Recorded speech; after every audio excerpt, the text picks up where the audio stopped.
communication is key.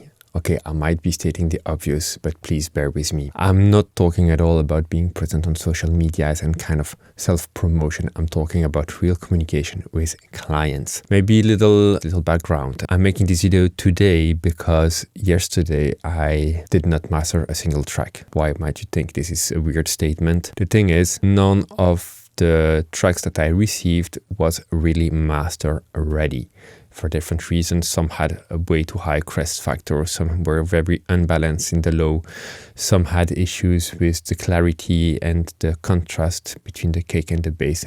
No matter what, those tracks weren't ready to be properly mastered. And instead of just doing my best and sending these mastered versions to my clients with me not being happy of the result and knowing actually they wouldn't really come out properly as they should, I spent my day answering emails and explaining, giving feedback and telling the clients what I thought could be some fixes for their tracks. And I'm doing this video today because at first part of me felt not bad, but felt like I was failing, right? That I couldn't deliver what my clients were expecting. They were sending me something, they were waiting for some work in return, and instead I just dodged the bullets, so to say. But by explaining in detail what had to be fixed and how could they, in my opinion, fix this, well, this not only did it build trust and a good relation with the clients, but they were very happy of my input. Of course, this all starts with the first email you receive from the client, and for that reason I have some pre-written parts where I have already quite a lot of information to give to the client, so he knows the workflow, he knows the deadlines and this kind of things, but also a link to a sheet that I ask every client to fill in before I start working. And in that sheet there are a few questions for me to know what are the expectations, what are the desired formats, what are some reference tracks, where the client struggle on the mix, is he happy with the mix or not? If not, what would he like to achieve? What are his expectations from my master? And all these different questions allow me to have a good idea of where I should go, and are also all points that are communication starters, right? It's not working alone in your bubble. It's not thinking that you know it all better. It's just getting to meet the client. We are working together for the best result of the track. It's not me saying I don't want to work on your music. It's not me saying, oh, your mix is shit. Not at all. It's just pointing out some elements where they could improve things for the overall result to be better, because no end listeners will ever care about what the process was before the record was made. They will not care about the tweaks you did or the tweaks the producer had to make or the mixing engineer had to make. What only thing that matters is the end result. Sometimes you are lacking of objectivity because you spent so much time working on a track that you lost track of it. And so this is also why having fresh ears from a mastering engineer is for me a very added value compared to online AI automatic services. You don't get feedback there. You just put it in, the machine dumps you something, where here as human beings we are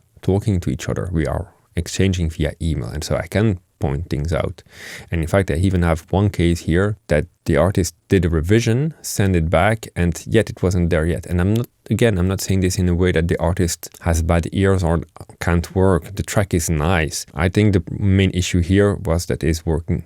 My bet is that he's working on small speakers at low levels, and so the whole balance is pretty much tilted. Also in comparison with the reference tracks, many things are quite off in the balance and in the punch and in the transients. So I gave the client some tips on how to solve this and how to work properly with his reference tracks, right? So communication. I made a video a few days ago about mastering for vinyl, and here also I talked about communication with the pressing plant. So the whole thing is, it's not about are you good or not.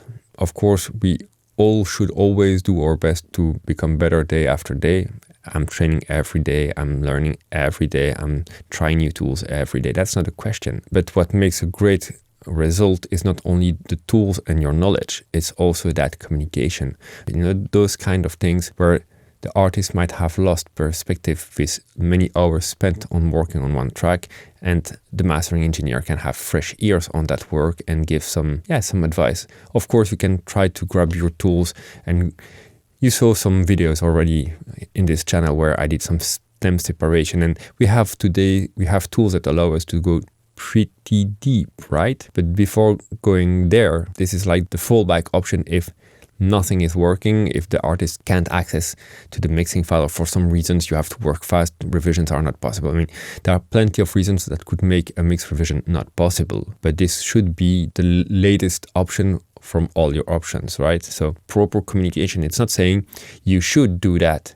It's saying, from what I hear, I think you might, or if you receive reference tracks, this is why I love working with reference tracks. If you receive reference tracks, then you can say, compared to the reference tracks, I hear this, and these differences, right? So this is not a technical video. It was more of a overall workflow and human interaction video. I hope it was helpful. As always, don't forget to leave a little like and to subscribe to the channel if you like this content and if you want more content like this. Take care and bye-bye.